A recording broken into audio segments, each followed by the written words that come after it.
previous from living in Dubai, I lived in India for 2 years with my family, and we really got a feel for living abroad, and the culture experience you got from seeing and living with other kinds of people. And we really liked India. A little bit chaotic, especially for someone coming from Sweden. So being in Dubai is actually the perfect mix, because you have a lot of these nice Indian people. So you do get a lot of the Indian. So yes, I was having 3 children at that time, and the youngest one was only 3.5 years old. And I was working day and night like crazy. I was general manager for 1 hotel, and I was a district director in Stockholm. So in total I had the responsibility over 10 hotels. So running a family and having that responsibility was quite a lot, but I loved it, and it was fun, and I was in the middle of everything, and I didn't really see what was happening around me, because I just enjoyed life so much. And all of a sudden my husband comes home and says, hey, guess what? I got a job in India. And India wasn't really on my map at all at that time.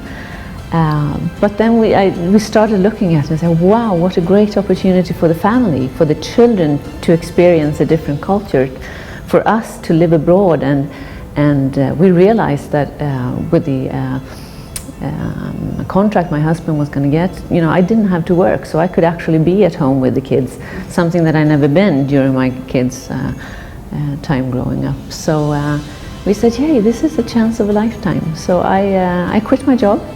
A lot of people thought that I was crazy. You can't, you have a great job, you can't just go away and be away for 2 years, it's going to ruin the rest of your life. But I felt confident that it wasn't.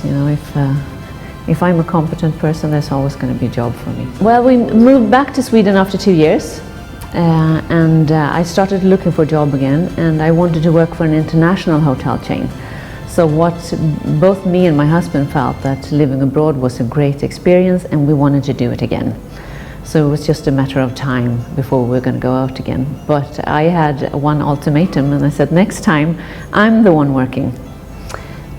Because that expat wife life was not really my lifestyle. It was a great time, but I wouldn't want to do it again, because I felt I need to work to be happy and to be a better mom as well. I need to work. So I started working for Rezidor, and I had my mind set on, once my oldest daughter got out of secondary school, because it's quite expensive to move a family of 3. And last year my daughter graduated from secondary school, and here I am. Yeah, he does, and he quit his job back in Sweden, so this time he was the one. He actually resigned from a company that he worked for over 20 years to come. I make my choices, and I'm proud of the choices I make, and I don't let people tell me I should make other choices. So sometimes, I say no to a meeting because I have to go to a school play, and sometimes I have to say no to the school play because there's a more important meeting. And I don't blame myself or put myself down for making these choices. It is choices, and we always have to do those. Whether you're a man or a woman, you have to make choices. I would say being in hospitality, for me it's not a job, it's a lifestyle. And it's not about the hours you put in, or if you come home by 5 o'clock. Sometimes I come home at 5, sometimes I come home at midnight. It depends, and it's a 24-hour business. So it's a flexibility, but it has to be a give and take. So I give of my time sometimes, and sometimes the hotel has to give back. And I'm not a better manager because I'm at the hotel 24/7.